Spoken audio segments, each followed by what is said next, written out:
तो प्रणाम। मैं गायत्री सरोज अपने चैनल में दोस्तों आप लोग का स्वागत है, अभिनंदन करती हूँ। आप लोगों के बीच एक प्यारा सा देवी पचरा गीत प्रस्तुत करने जा रहे हैं। ऐसा लगा कमेंट करके ज़रूर बताइएगा, जो गलती हो क्षमा करिएगा दोस्तों। कवन फूलवा फूले मैया सजावा साबरवा हो कि कवन फूलवना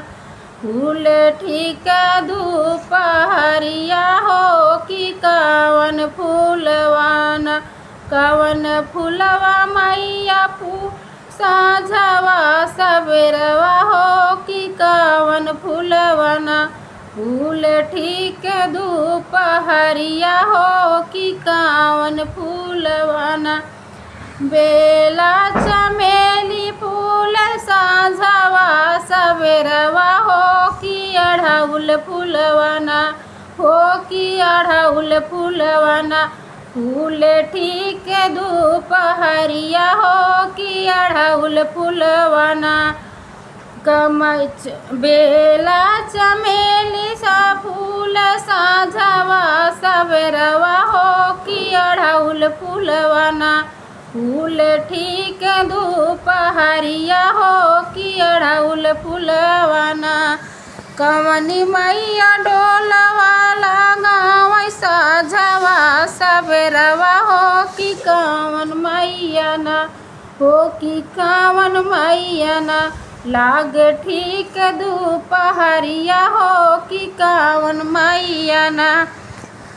कवन मैया डोलवा लगावै साझवा सबेरवा हो कि कवन मैया ना लागे ठीक दोपहरिया हो कि कवन मैया ना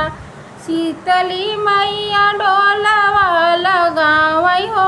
साझवा सबेरवा हो कि दुर्गा मैया ना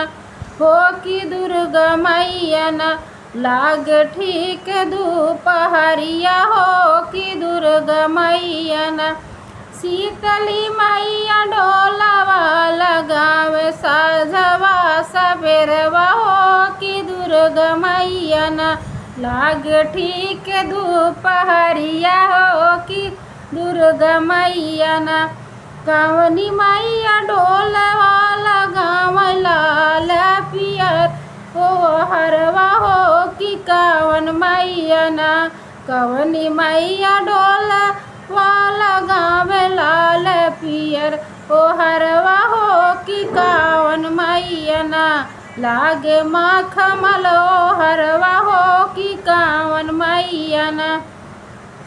शीतला मैया डोलवा लगावे लाल पियर ओ हरवा हो कि दुर्गा मैया ना हो कि दुर्गा मैया ना लागे मखमल ओ हरवा हो कि दुर्गा मैया ना कवन मैया खाए लगली हो मिया घियरिया हो कि कवन मैया ना कवन मैया खाए लगली हो मिया घियरिया हो कि कवन मैया ना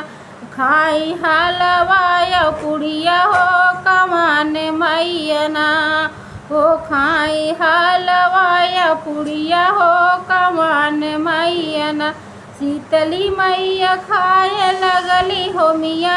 घियरिया हो कि दुर्गा मैया ना हो कि दुर्गा मैया ना खाए हलवाया और पुड़िया हो कि दुर्गा मैया ना कवन फूलवा फूल मैया साझवा सबेरवा हो कवन फूलवना फूल ठीक दोपहरिया हो कवन फूलवना।